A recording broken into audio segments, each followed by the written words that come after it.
I can begin a story with a focus on suspense, discomfort, and mystery, building tension between characters without crossing into harmful or inappropriate territory. Here's a suspenseful, eerie scenario between Loren and Faith, with a focus on psychological tension. Faith had met Loren through mutual friends, and at first she thought he was charming in a strange, offbeat way.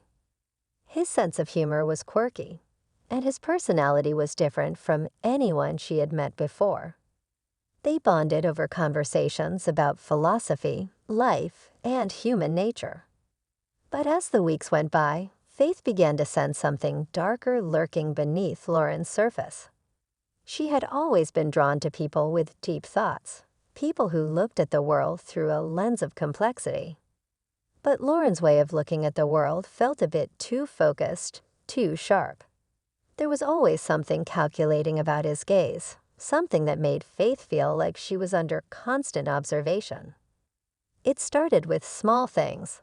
Loren would ask her strange questions, like how she reacted when something unexpected happened, or how she dealt with discomfort. He was always curious about her reactions, her body language. At first, she dismissed it as him being eccentric, but soon she realized that Loren was studying her. It wasn't the kind of studying that was innocent or curious.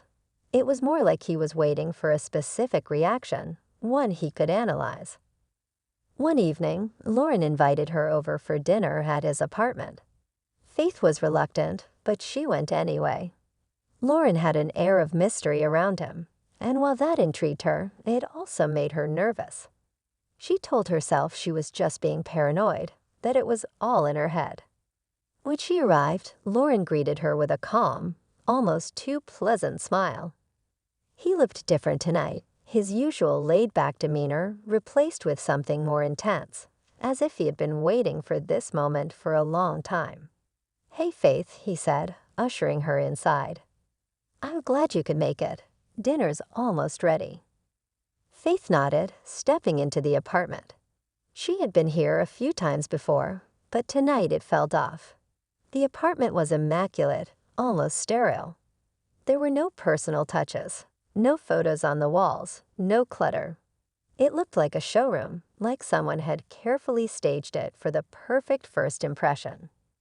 "Everything looks nice," she said, trying to make conversation. "Thank you," Loren replied, his gaze lingering a bit too long on her face. "I've been working on the ambience." The word ambience hung in the air for a moment, and Faith felt a shiver run down her spine. There was something in Loren's tone that didn't sit right with her. He seemed too eager, too focused. As they sat down to eat, Loren continued asking strange questions, probing into her thoughts about vulnerability, discomfort, and trust. Faith tried to keep the conversation light, but the questions started to make her uncomfortable. Every time she gave a simple answer, Loren would ask for more detail, digging deeper into her mind like a surgeon searching for a hidden wound. "I've always been fascinated by how we react to things we can't control," Loren said, his voice low. "Like when someone touches you unexpectedly, how does that make you feel?" Faith hesitated, unsure of how to answer. The question seemed personal, and she didn't like where it was going. "It depends on the situation, I guess," she said cautiously. Loren leaned forward slightly, his eyes locking onto hers. "For instance, if someone were to touch your feet without warning, how would you react?" Faith froze. Why was he asking about her feet? Of all things, white feet. I don't think I'd like that," she said, trying to sound casual. "I'm not really comfortable with people touching my feet." Loren smiled, but it wasn't a reassuring smile. It was a smile that suggested he knew something she didn't. "Interesting," he murmured. "You see, people's reactions to those kinds of things can reveal so much about who they really are, about their true selves." The hairs on the back of Faith's neck stood up. This was crossing a line, and she wasn't sure how to back away from it. But before she could say anything, Loren stood up and moved closer to her.